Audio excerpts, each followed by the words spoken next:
Good afternoon, all of you. Now, the topic for today's lecture is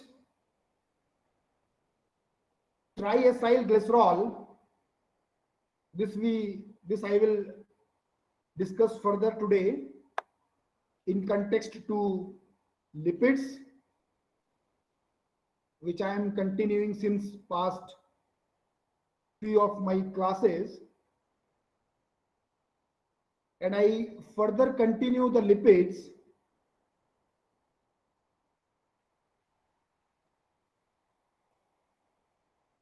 under this particular topic, that is the Excuse me, sir. triglycerol. So, Excuse me, sir. please बताइए. Sir, मतलब our batchmates were requesting that, sir, if you can explain it also in Hindi, so that they can get, sir, they does not get it wholly in English. No problem, चलिए हिंदी में देख लेते हैं, कोई problem नहीं. Thank you. Okay, sir. Thank you, sir. So देखिए, पिछला हम लोगों ने लिपिड्स को देखा हुआ है. लिपिड्स को मैं पिछले अपने कुछ क्लासेस से कंटिन्यू कर रहा हूँ, और लिपिड्स में हम लोगों ने अभी पिछले क्लासेस में देख लिया है, फैटी एसिड्स को देख लिया है, और लिपिड का जो फिजियोलॉजिकल इंपॉर्टेंस है उसको भी हमने देख लिया है. तो आज का जो क्लास है उसको हम लोग ट्राइसाइल ग्लिसरॉल से स्टार्ट करेंगे, और आई विल कंटिन्यू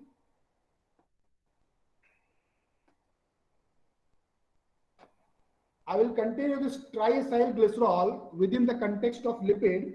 और यहाँ पर सिर्फ मैं ट्राइसाइलग्लिसरॉल्स को ही डिस्कस नहीं करूंगा, मैं यहाँ पर कुछ बहुत इंपॉर्टेंट लिपिड्स हैं जो the lipids which are the physiological important, ऐसे भी लिपिड्स जो फिजियोलॉजी की बॉडी की फिजियोलॉजी के तौर पे इंपॉर्टेंट लिपिड्स हैं, उसको भी बेटा मैं यहाँ पर डिस्कस करूंगा. तो जो the very first topic which I will cover here, or from where we begin our class, मतलब जहां से हम लोग अपना क्लास शुरू करेंगे, उसका जो टॉपिक रहेगा वो रहेगा ट्राइएसाइल ग्लिसरॉल. तो ट्राइएसाइल ग्लिसरॉल क्या है? हम लोगों ने फैटी एसिड पढ़ लिया है पहले, और triacyl glycerol is also a molecule that contains fatty acid. जो ट्राइएसाइल ग्लिसरॉल है ये भी एक तरह का ऑर्गेनिक मॉलिक्यूल है जो क्या कंटेन कर रहा है, ये फैटी एसिड्स को कंटेन कर रहा है. लेकिन जो ट्राइएसाइल ग्लिसरॉल है वो ऐसा नहीं कि वो सिर्फ फैटी एसिड से ही बना हुआ है. नहीं नहीं नहीं, ऐसा नहीं, कतई नहीं. जो ट्राइएसाइल ग्लिसरॉल है, although it is made up of fatty acid,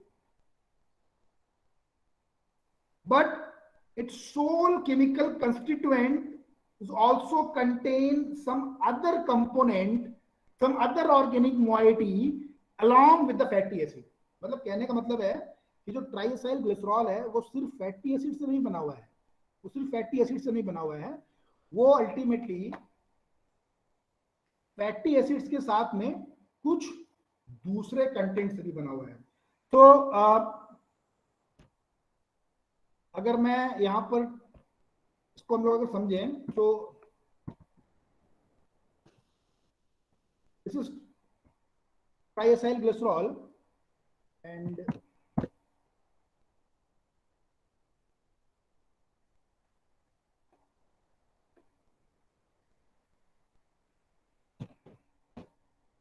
तो ट्राइएसाइल ग्लिसरॉल का मॉलिक्यूल है, ये किन दो कंपोनेंट्स को मिला के बनाया गया है वो आपको मैं बताता हूं. सबसे पहला कंपोनेंट है इसका फैटी एसिड. पहली चीज, ट्राइग्लिसरॉल जो बना हुआ है फैटी एसिड से बना हुआ है, लेकिन सिर्फ फैटी एसिड से नहीं बना हुआ है, सिर्फ फैटी एसिड से नहीं बना हुआ है. फैटी एसिड के साथ में इसके पास में एक और कंपोनेंट है. मेरी आवाज आ रही है तुम लोगों तक? Yes sir. ठीक. फैटी एसिड के साथ में एक और कंपोनेंट इसमें जुड़ा हुआ है, कौन बताएगा? This is glycerol. Glycerol.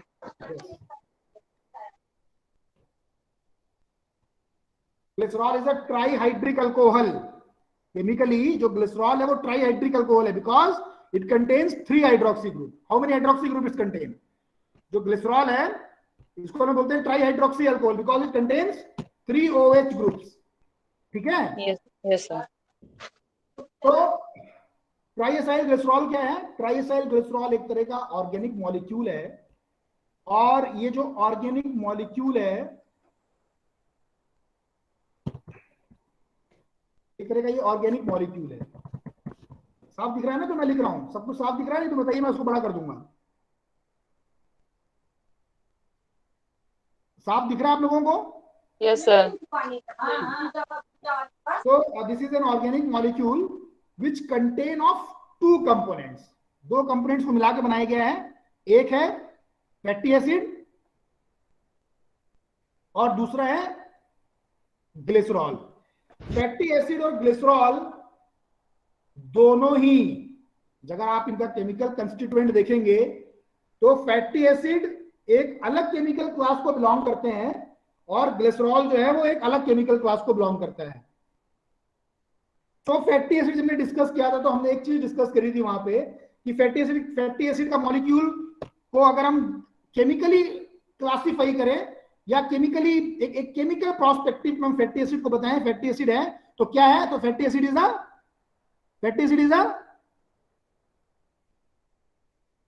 Yes fatty acid is a derivative of monocarboxylic acid. What type of derivative it is? Sir, it is sir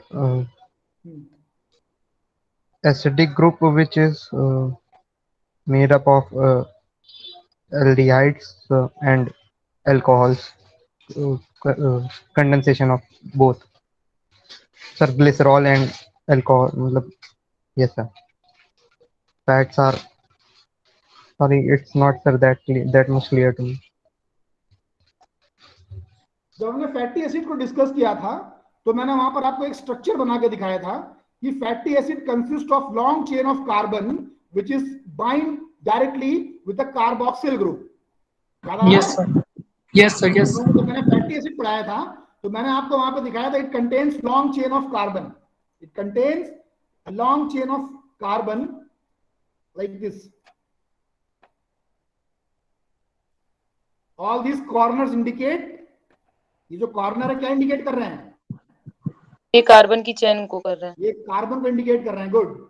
और ये किससे जुड़ा हुआ है? ये जो कार्बन है this is bind directly to which functionality? Carboxylic group. COH. This is a fatty acid. Yes, sir. So the fatty acid is a monocarboxylic acid derivative. However, the glycerol is a trihydroxy alcohol. So this triacyl glycerol is formed by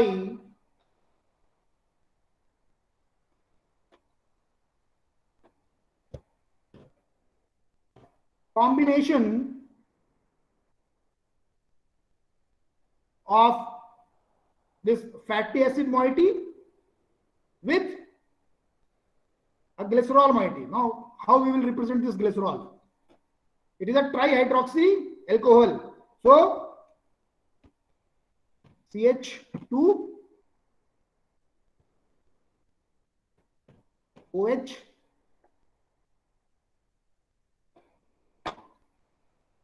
फिर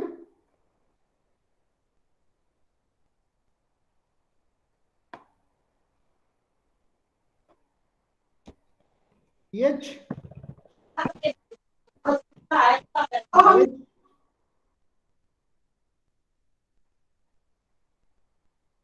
then again CH2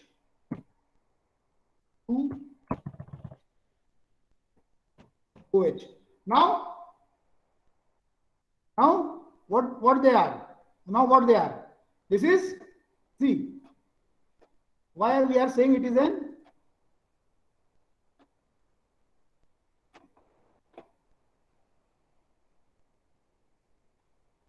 it contains 3 hydroxy group. तो 3 hydroxy group लगे हुए हैं इसमें, तो this is a try hydroxy alcohol derivative. Now अब जब आपके पास में इसका मॉलिक्यूल क्लियर हो गया है, that is the triacyl glycerol consist of fatty acid and the glycerol, it consist of fatty acid and the glycerol. तो अगर ये दोनों मॉलिक्यूल अगर आपस में रिएक्ट कर रहे हैं, दोनों ही मॉलिक्यूल का स्ट्रक्चर देखिए आप, अगर ये दोनों ही मॉलिक्यूल आपस में रिएक्ट कर रहे हैं एक दूसरे से, इसको अगर हम रिएक्ट कराएं तो रिएक्शन पॉसिबिलिटी की जो रिएक्शन की साइट होगी, अगर हम उस पर रिएक्ट कराएं, so what type of bond it will form? It will form a bond which is known as, yes, what type of bond it will form?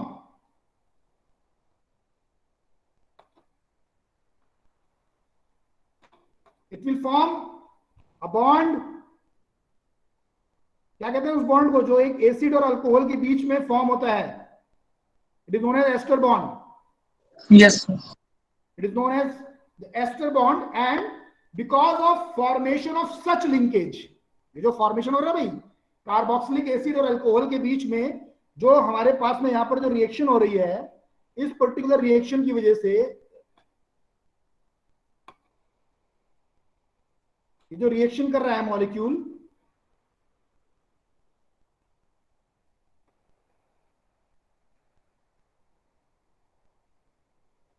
this will result in the formation of some ester linkage, and because of this ester linkage the triacyl glycerol are known as ester derivative of fatty acid and glycerol.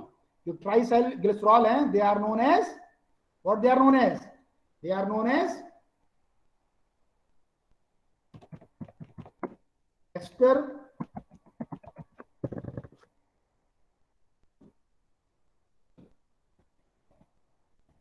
derivatives of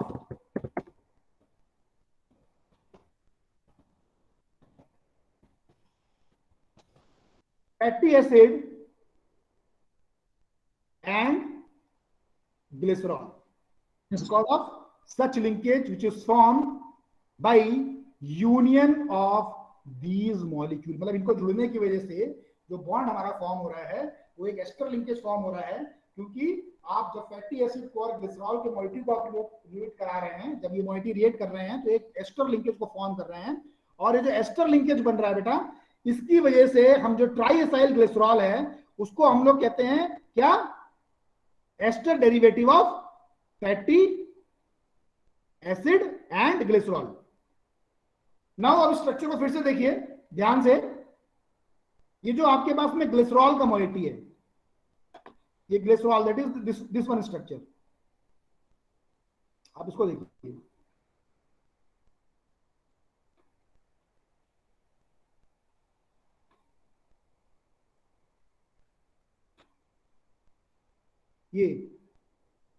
ये पूरा molecule देखिए। अब इस molecule में तुम्हारे को क्या दिखाई दे रहा है भाई? This molecule contains CH2OH, then CHOH and CH2OH, ठीक है। Now how many molecules of fatty acids are bind to this glycerol moiety? कितने मॉलिक्यूल ऑफ फैटी एसिड है? ये जो फैटी एसिड है, इस फैटी एसिड का कितना मॉलिक्यूल इस ग्लिसरॉल के साथ में बाइंड कर रहा है? ध्यान सुनना मेरी बात, इस फैटी एसिड का कितना मॉलिक्यूल इस ग्लिसरॉल के साथ में बाइंड कर रहा है, उसके हिसाब से जो डेरिवेटिव्स बनेंगे, जो डेरिवेटिव्स बनेंगे वो कैसे हो सकते हैं? वो 3 तरह के हो सकते हैं। कितने हो सकते हैं भाई? जब फैटी एसिड और ग्लिसरॉल का मॉलिक्यूल आपस में रिएक्ट करे तो उनके रिएक्शन से बनने वाले जो डेरिवेटिव आएंगे, जो एस्टर डेरिवेटिव्स आएंगे, वो 3 तरह के हो सकते हैं। 3 तरह के हो सकते हैं। कौन कौन से हो सकते हैं? पहला case, the very first case, यहां पर एक मॉलिक्यूल फैटी एसिड का बाइंड करे, एक मॉलिक्यूल फैटी एसिड का बाइंड करे एक OH फंक्शनैलिटी के साथ में ग्लिसरॉल के, तो आपके पास में जो डेरिवेटिव आएगा वो कहलाएगा मोनो एसाइल ग्लिसरॉल। ठीक है। अगर दूसरा, yes sir. हाँ, अगर दूसरे केस में अगर तुम्हारा जो फैटी एसिड है, या Fa का मतलब फैटी एसिड है, ठीक है, अगर तुम्हारे पास में दो मॉलिक्यूल जो हैं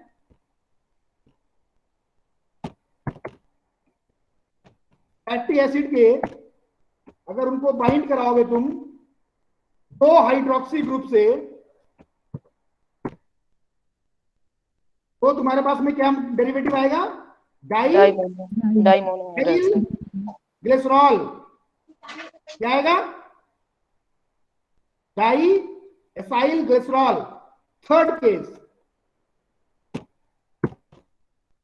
अगर तुम्हारे पास में तीन मॉलिक्यूल तुम फैटी एसिड का रिएक्ट कराओगे तीनों OH ग्रुप से एक ही हाइड्रोक्सी, एक ही ग्लिसरॉल के मॉइटी से,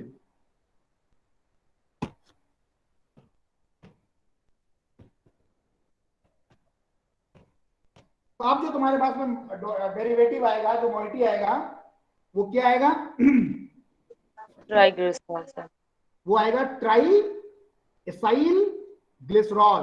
ट्राई एसाइल ग्लिसरॉल। ठीक है। तो हम इसको, इस स्ट्रक्चर को ट्राई एसाइल ग्लिसरॉल क्यों कह रहे हैं? हम क्यों कह रहे हैं? जो हमारा स्ट्रक्चर है, या हम जिस मॉइटी को पढ़ रहे हैं, why we are saying that this is tri acyl glycerol, why it is known as tri acyl glycerol? This is because here in this particular molecule all the OH groups are consecutively esterified by reacting the fatty acid at the particular targeted site। मतलब यहां पर जो OH group आपके पास में glycerol का है, वो सारे OH ग्रुप अल्टीमेटली ब्लॉक्ड हो जा रहे हैं, और ब्लॉक्ड होने के बाद में वो क्या कर रहे हैं, या बाइंड होने के बाद वो क्या कर रहे हैं, एक तरह का एस्टर लिंकेज क्रिएट कर रहे हैं, जहां पर कोई भी एस्टर ग्रुप आपके पास में फ्री नहीं है, कोई भी एस्टर लिंकेज आपके पास में फ्री नहीं है। तो this is the reason why this molecule is known as tri acyl glycerol. अब एक ट्राई एसाइल ग्लिसरॉल का रोल क्या है? What is its role is? So the triacylglycerol plays numerous role हमारी बॉडी के अंदर, या एक जनरल सेंस में अगर हम बात करें तो ट्राइएसाइलग्लिसरॉल का लिपिड के स्टोरेज में बहुत बड़ा रोल है। They are not only have a very good, मतलब उनके पास में एक बहुत अच्छा रोल ये नहीं कि वो लिपिड के तौर पे ही स्टोर करें, एक स्टोरेज मॉलिक्यूल के तौर पे ऐड करें, लेकिन ये जो ट्राइएसाइलग्लिसरॉल्स हैं, they are the best storage forms of fatty acid. They are the best storage. They are the best storage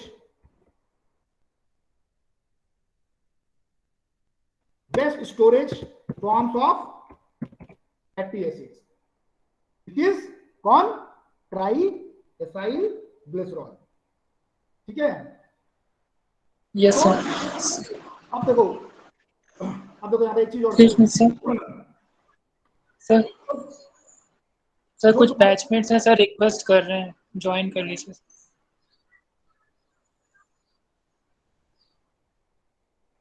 हाँ, और भी कोई है बेटा? यस और सर भी होंगे सर। अभी आ जाए। यस सर, मैं कह रहा हूँ।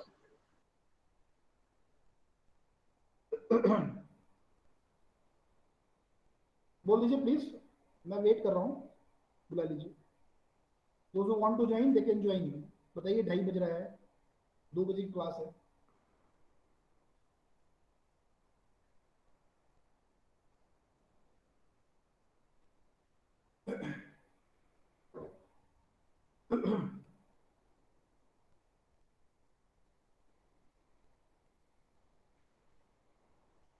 और भी कोई बेटा? पंकज? नो सर, हो गया सर। ठीक।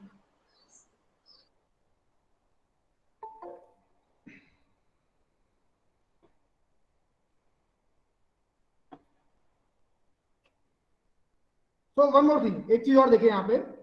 अब हमने ये तो देख लिया भाई किस तरह से हमारा जो फैटी एसिड है वो ग्लिसरॉल के साथ में रिएक्ट कर रहा है या बाइंड कर रहा है, कि किस सीक्वेंस में बाइंड कर रहा है। अब एक चीज हमने देख ली कि अगर हमारे पास में एक ग्लिसरॉल के मॉइटी में, एक ग्लिसरॉल के मॉलिक्यूल में उसके अलग अलग OH ग्रुप के ऊपर अगर फैटी एसिड बाइंड कर रहा है तो हमारे पास में कैसा डेरिवेटिव आएगा? इधर मोनो आएगा, मोनोएसाइल ग्लिसरॉल, या डाइएसाइल ग्लिसरॉल, या ट्राइएसाइल ग्लिसरॉल आएगा। ठीक है। अब मान लो कि एक ग्लिसरॉल के मॉइटी में, एक ग्लिसरॉल के मॉइटी में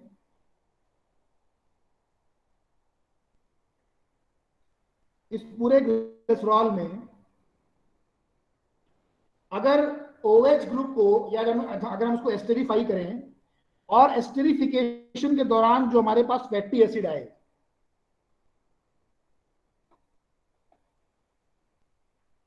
सपोज कर लो एक और केस, ग्लिसरॉल को हम लोग बेसिकली, ट्राइएसाइल ग्लिसरॉल को हम लोग दो तरीके से क्लासिफाई कर सकते हैं। ठीक है। जो ट्राइएसाइल ग्लिसरॉल है अगर हम उसको क्लासिफाई करें तो इसको हम लोग दो तरीके से क्लासिफाई कर सकते हैं। एक, इसको हम कहते हैं सिंपल ट्राइएसाइल ग्लिसरॉल और मिक्स्ड ट्राइएसाइल ग्लिसरॉल, या सिंपल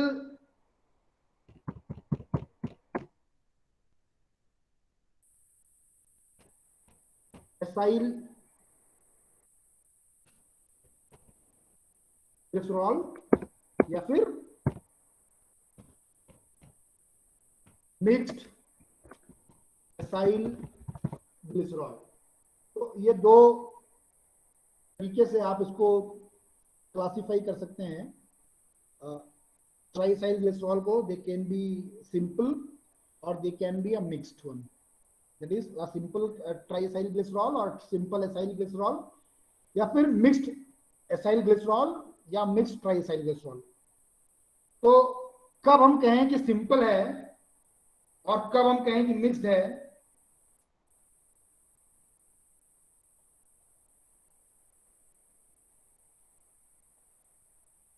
अगर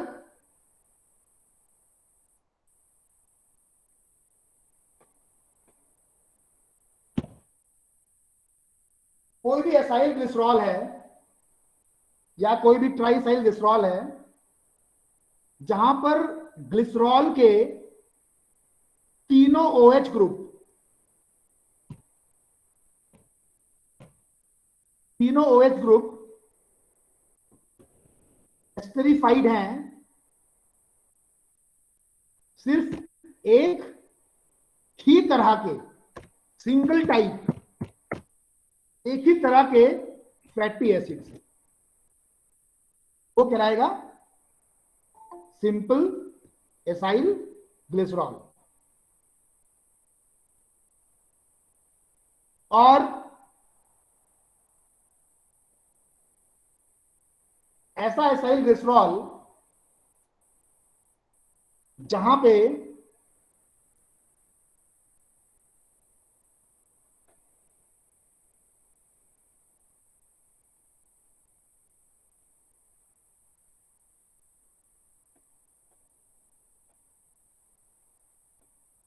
जो ग्लिसरॉल के 3 हाइड्रोक्सी ग्रुप हैं या OH फंक्शनैलिटीज हैं,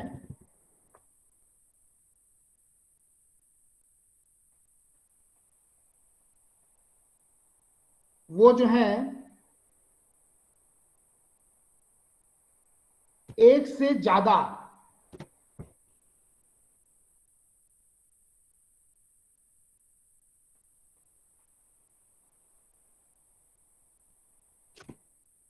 अलग अलग तरह के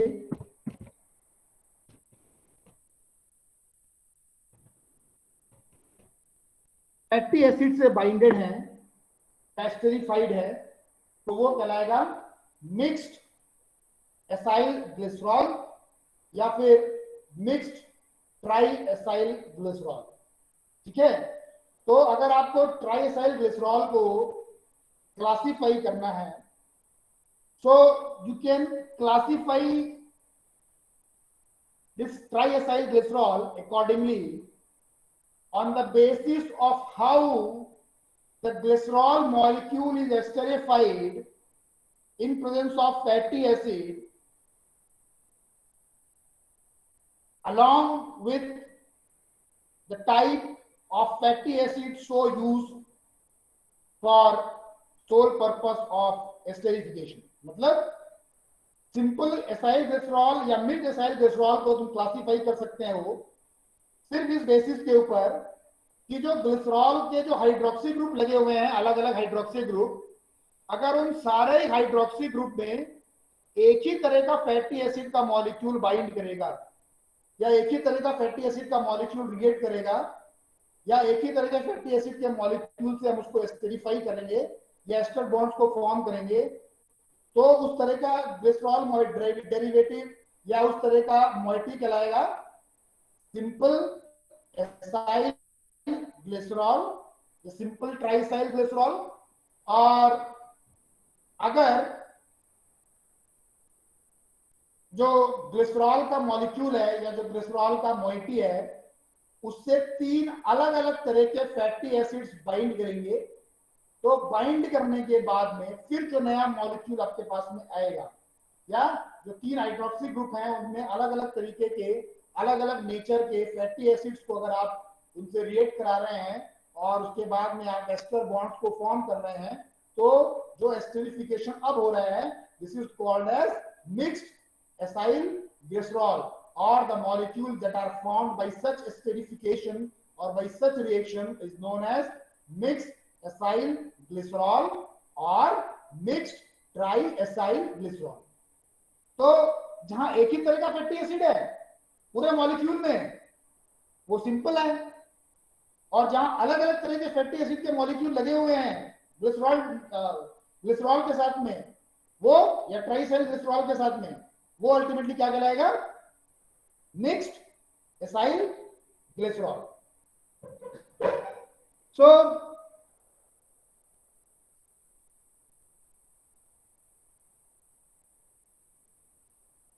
beside this I will let you know the different types। हम लोग यहां पर different types of लिपिड्स के डेरिवेटिव्स को भी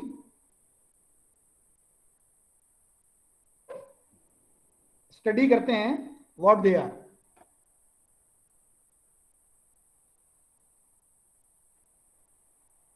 So one more thing which I want to let you know, आपने इसका नाम सुना होगा, this is known as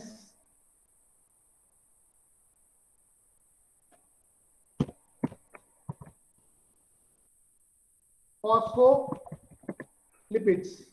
phospholipids now phospholipids क्या है? फॉस्फोलिपिड बहुत सिंपल टर्म्स में अगर मैं आपको बताऊं तो जो फॉस्फोलिपिड है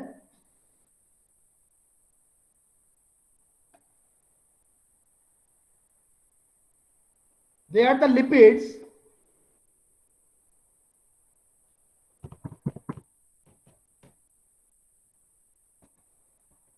that contains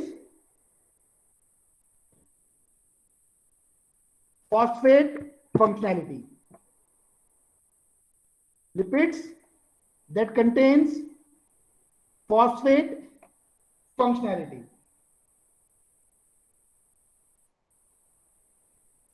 so अगर इसका जो स्ट्रक्चरल बैकग्राउंड है फॉस्फोलिपिड्स का, अगर हम इसको स्टडी करें तो this phospholipid also contains or it also consists of fatty acid, glycerol,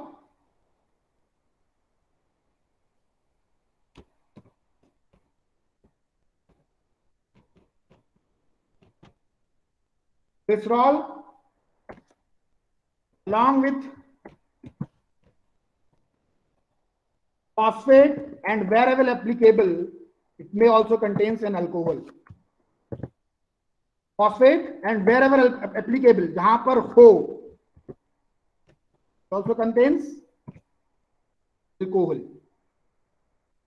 So if I draw a prototype structure, अगर मान लीजिए मैं इसका एक प्रोटोटाइप स्ट्रक्चर ड्रॉ करूं यहां पे, तो देखिए इसका प्रोटोटाइप स्ट्रक्चर कैसा बनेगा.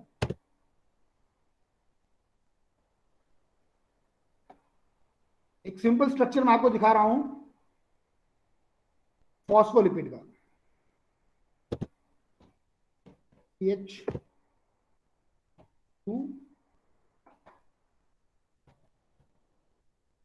O 3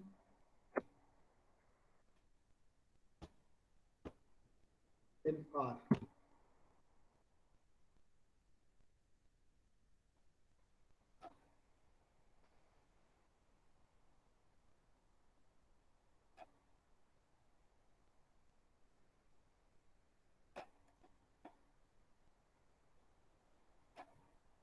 This is again O.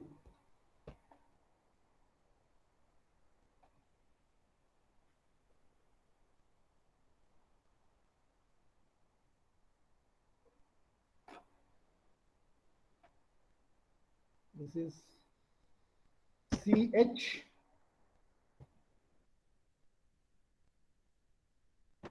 O.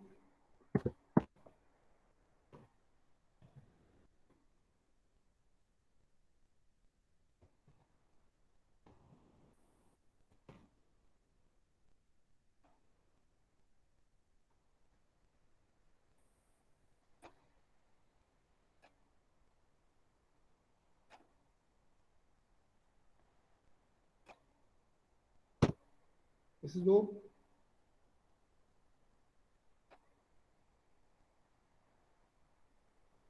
This R is a capital, it is not small. इसको ध्यान रखिएगा. This is a capital R.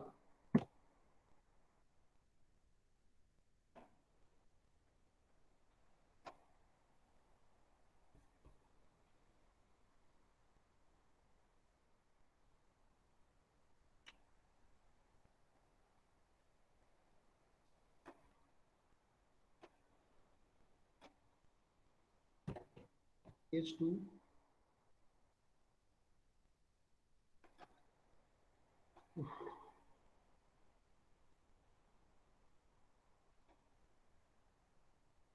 this is O.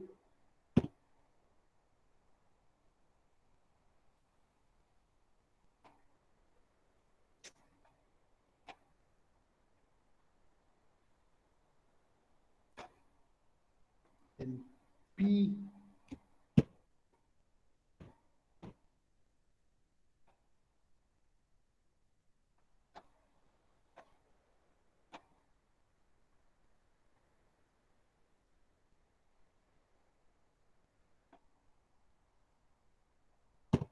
O.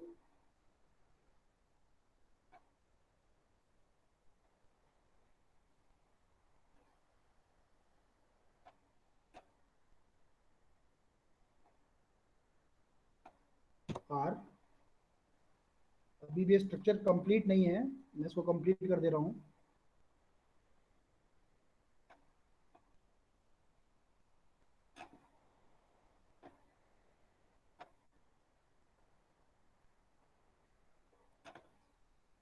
This is O.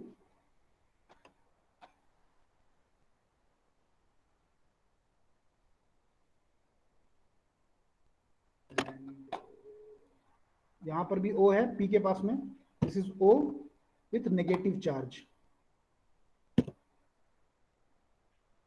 Now this is the structure of phospholipids.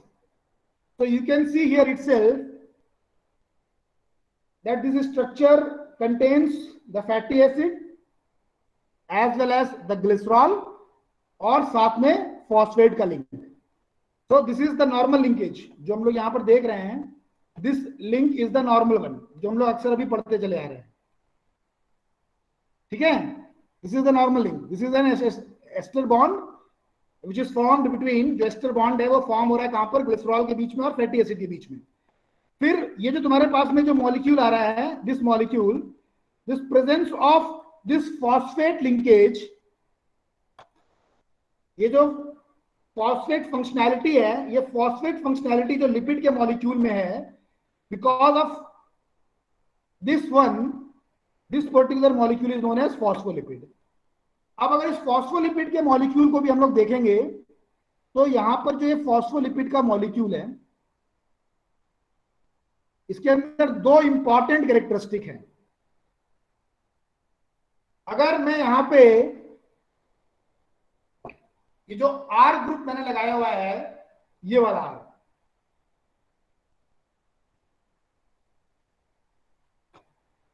ये वाला are दिख रहा है भाई? Are दिख रहा है? मैं कौन सा दिखा रहा हूं आर? दिख रहा है आप लोगों को? Yes sir. बोलना करिए प्लीज, मुझे पता नहीं लगता आप लोग को दिख रहा है कि नहीं दिख रहा है। ये आर मैं दिखा रहा हूं, ये आर दिखा ये वाला, तो यस सर। ये आर जो है, अगर इसको हम लोग यहां पर मान लीजिए C18, कितने होते हैं फैटी एसिड के मॉलिक्यूल में, कितने कार्बन होते हैं नेचुरल वाले में? ऑड नंबर, इवन नंबर, कितने होते हैं जनरली? जो नेचुरल फैटी एसिड्स हैं, they contains generally even number of carbon atoms. तो अगर मान लीजिए मैं यहां पर जो आर फंक्शनैलिटी है, इस आर फंक्शनैलिटी में कार्बन की चेन को बढ़ा दूं, मान लीजिए 8 कार्बन लगा दें, 10 लगा दें, 12 लगा दें, 18 लगा दें, 16 लगा दें, 20 लगा दें, 22 लगा दें, तो क्या हो जाएगा? ये जो नंबर ऑफ कार्बन हैं यहां पर वो बढ़ जाएंगे। ठीक है,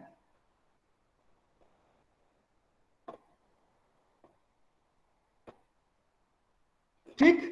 लाइकवाइज अगर यहां पर भी हम लोग सेम वही काम करें, increases the total number of carbon atom right here, तो भी हमारे पास में जो नंबर ऑफ कार्बन एटम्स है बेटा वो बढ़ जाएंगे वो। तो अब ये पूरा मॉलिक्यूल एक तरह से एम्फीपैथिक मॉलिक्यूल की तरह पे एक्ट कर रहा है, एम्फीपैथिक मॉलिक्यूल के तौर पे एक्ट कर रहा है। क्यों? क्योंकि इस मॉलिक्यूल के अंदर तुम्हारे पास में दो रीजंस आ गए हैं, और वो दो रीजंस कौन कौन से हैं? एक ये वाला रीजन,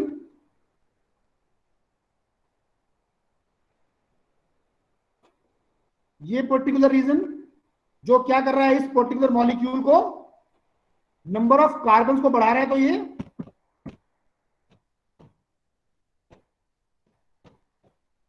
हाइड्रोफोबिसिटी प्रोवाइड कर रहा है। हाइड्रोफोबिसिटी मतलब वाटर को हेट करने की टेंडेंसी दे रहा है, या पोलर सॉल्वेंट्स को हेट करने की टेंडेंसी दे रहा है। और इसी मॉलिक्यूल के अंदर तुम्हारे पास में एक और ग्रुप जुड़ा हुआ है जिसको तुम यहां देख सकते हो। ये देखो, ये दिख रहा है phosphate. Yes sir. Yes sir. ये फॉस्फेट लिंकेज जो है वो क्या दे रहा है इस मॉलिक्यूल को? ये जो लिंकेज है ये इस मॉलिक्यूल को प्रोवाइड कर रहा है हाइड्रोफिलिसिटी। हाइड्रोफिलिसिटी मतलब वाटर को अट्रैक्ट करने की टेंडेंसी दे रहा है, वाटर लाइक टेंडेंसी दे रहा है, वाटर के मॉलिक्यूल्स की तरफ में एफिनिटी दे रहा है, या हाइड्रोफिलिक सॉल्वेंट के तौर पे एफिनिटी दे रहा है। तो दिस रीजन प्रोवाइड्स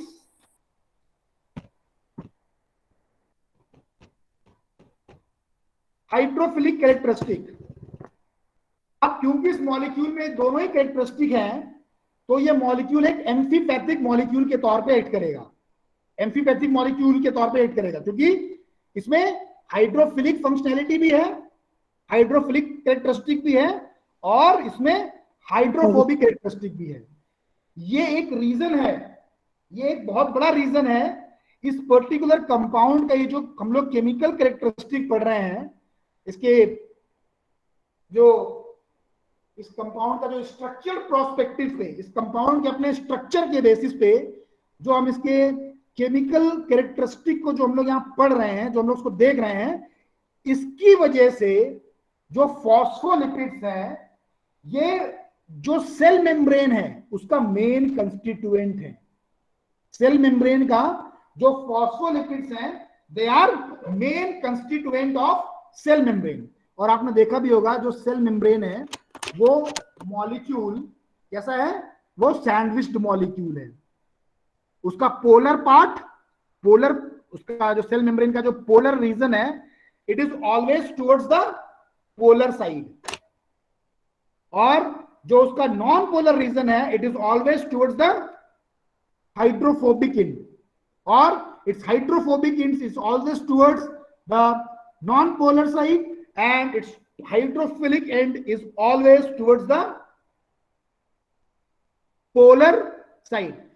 और इसकी वजह से हम लोग जब कहते हैं जो सेल मेम्ब्रेन है, it is this is particular this particular structure, sometimes we do say that cell membrane is consist of sandwiched like, cell membrane is a sandwiched like molecule.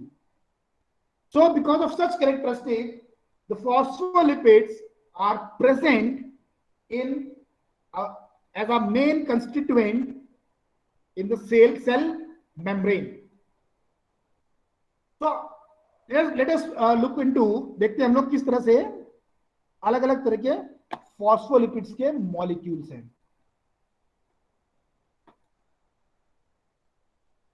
So the phospholipids includes the following.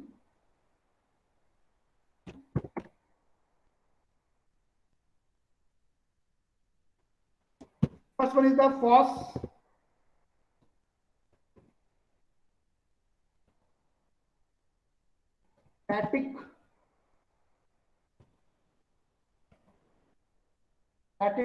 acid and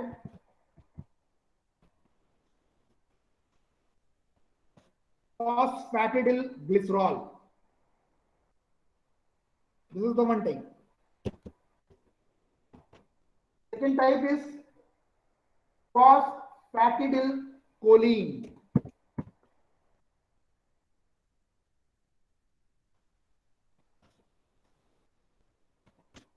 Phosphatidylcholine. Third type is, इसको note करते जाइए आप लोग, phosphatidylethylamine.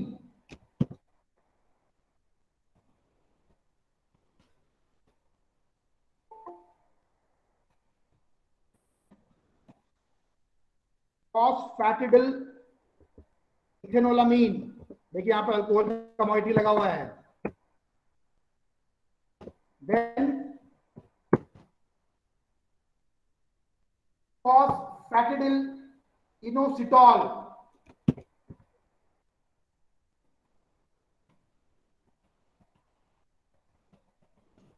Phosphatidylinositol. फिर phosphatidylserine.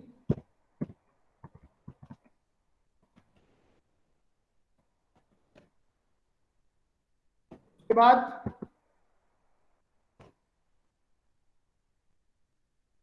लाइसोफॉस्फोलिपिड।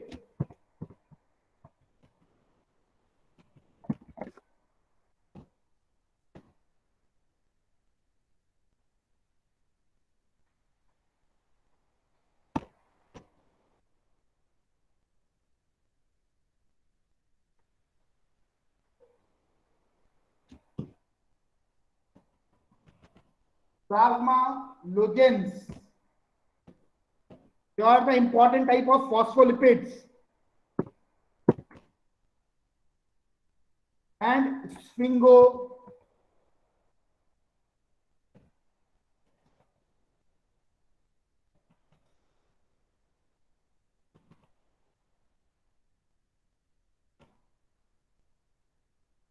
sphingomycelines.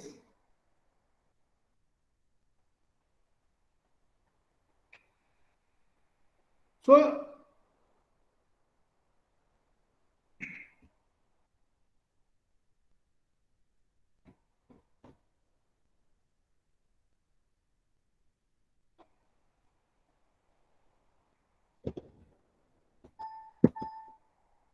these all are the important phospholipids. तो इनका importance क्या है? Their importance, they have their own importance in the body's physiology or maintaining the normal body physiological rule.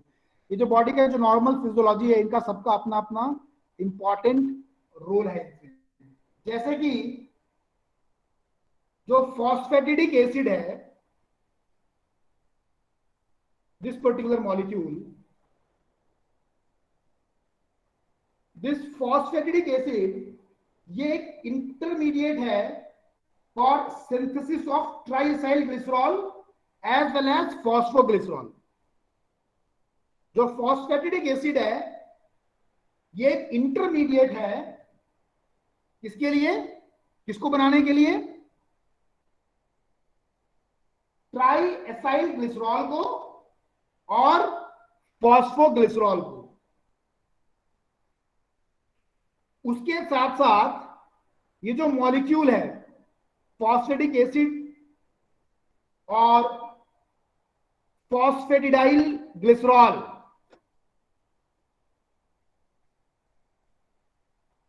तो इस पर्टिकुलर मॉलिक्यूल से, that is the phosphatidyl glycerol, ये जो molecule है, this molecule help us to make cardiolipin. ये क्या generate कर रहा है? जो फॉस्फेटिडिल ग्लिसरॉल है, ये जनरेट कर रहा है कार्डियोलिपिन.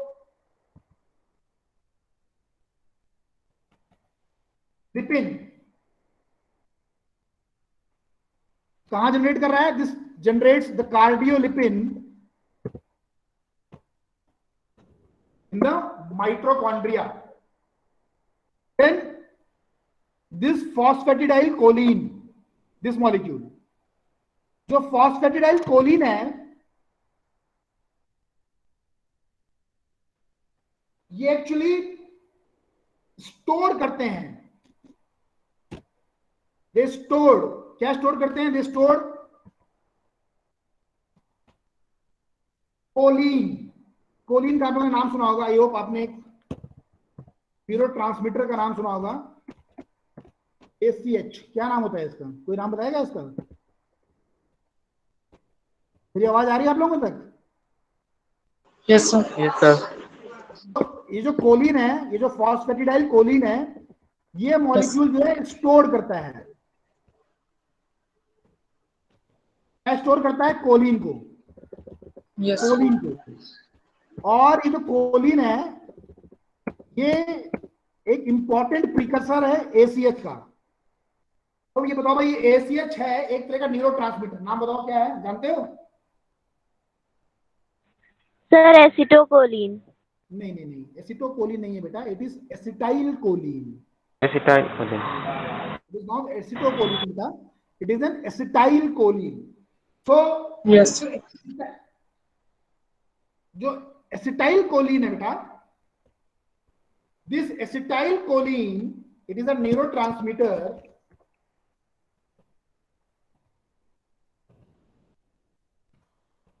एसिटाइल कोलिन है बेटा, ये एक न्यूरोट्रांसमीटर है, और ये न्यूरोट्रांसमीटर का बॉडी में बहुत बड़ा रोल है. जैसे आप एड्रेनालिन, नॉन एड्रेनालिन को जानते हैं, likewise this is also a very important neurotransmitter. और ये इंपॉर्टेंट न्यूरोट्रांसमीटर होने के साथ इसकी अपनी एक खुद की कैटेगरी है.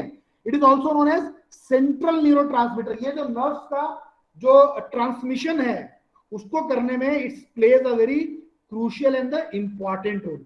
आपने सिंपैथेटिक और पैरासिम्पैथेटिक नर्वस सिस्टम पढ़ा हुआ है ना? सिंपैथेटिक और पैरासिम्पैथेटिक नर्वस सिस्टम नाम सुना है? मेरी आवाज आ रही बेटा? जी सर, सुना. Yes sir. तो सिंपैथेटिक और पैरासिम्पैथेटिक नर्वस सिस्टम के अपने अपने न्यूरोट्रांसमीटर्स हैं, अपने अपने न्यूरोट्रांसमीटर्स हैं. So adrenaline, non adrenaline is a specific neurotransmitter for sympathetic और पैरासिम्पैथेटिक.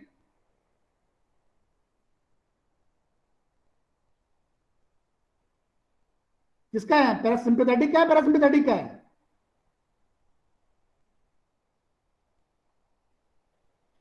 एड्रेनालिन है या नॉन एड्रेनालिन है वो सिंपैथेटिक, और जो एसिटाइलकोलिन है it is important neurotransmitter for parasympathetic nervous system. So this acetylcholine, which is formed or which is a neurotransmitter,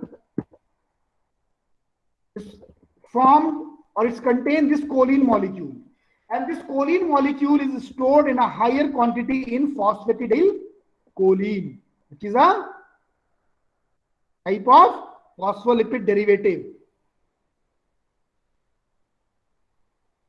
Now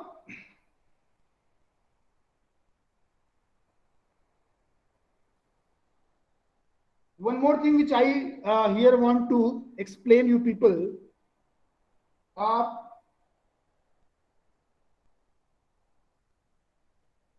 जो फॉस्फेटिडिलकोलिन्स हैं जिसको यहाँ डिस्कस कर रहे हैं, sometime they are also be known as लेसिथिन्स.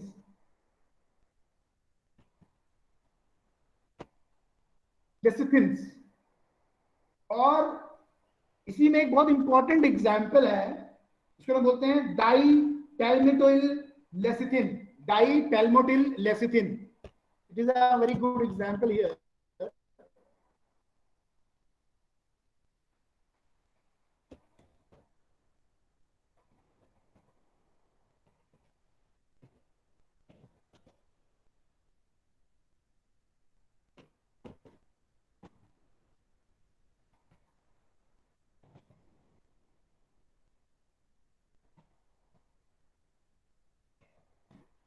डाईपैल्मिटिल lecithin. Now see ये क्या करता है, what is this dipalmitil lecithin? इसका बॉडी में अपने आप में एक बहुत बड़ा इंपॉर्टेंट रोल है.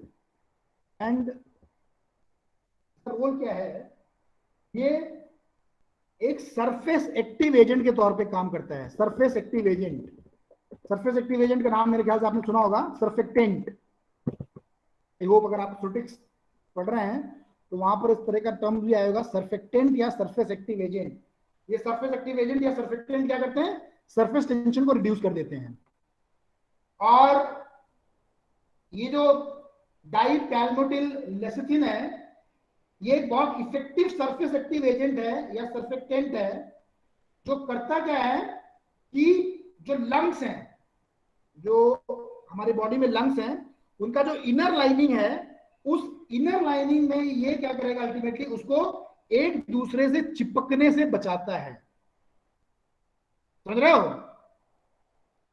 और अगर यही पर्टिकुलर मॉलिक्यूल कभी कभी जो छोटे बच्चे होते हैं उनमें इसकी कमी हो जाती है, जो प्री मैच्योर इन्फेंट्स होते हैं उनमें अगर इस पर्टिकुलर मॉलिक्यूल की जनरली कमी हो जाती है उन बच्चों के अंदर, तो उस तरह के बच्चों में सांस लेने में दिक्कत होती है, क्योंकि जो जनरली हमारा जो लंग्स होता है, it is enable to expand well.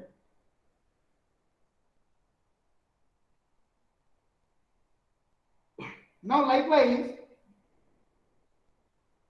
likewise the phosphatidyl ethanolamine and phosphatidyl inositol, they do have their own physiological importance.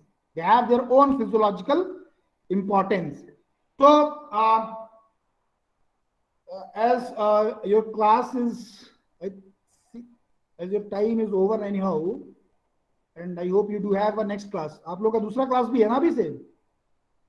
Yes, sir. Yes. Yes, sir. ठीक है. So इसको हम लोग यहीं पर अभी रोक रहे हैं, और आप अभी अपना दूसरा क्लास कर लीजिए. Then next turn we will continue this discussion on phospholipids, right? So you can leave now anyhow for your next class. Yes. If you have any Yes. queries, you can ask me, or else you can leave now. Thank you. Thanks a lot. Thank you, sir. Thank you thank you Thank you, sir. Thank you thank you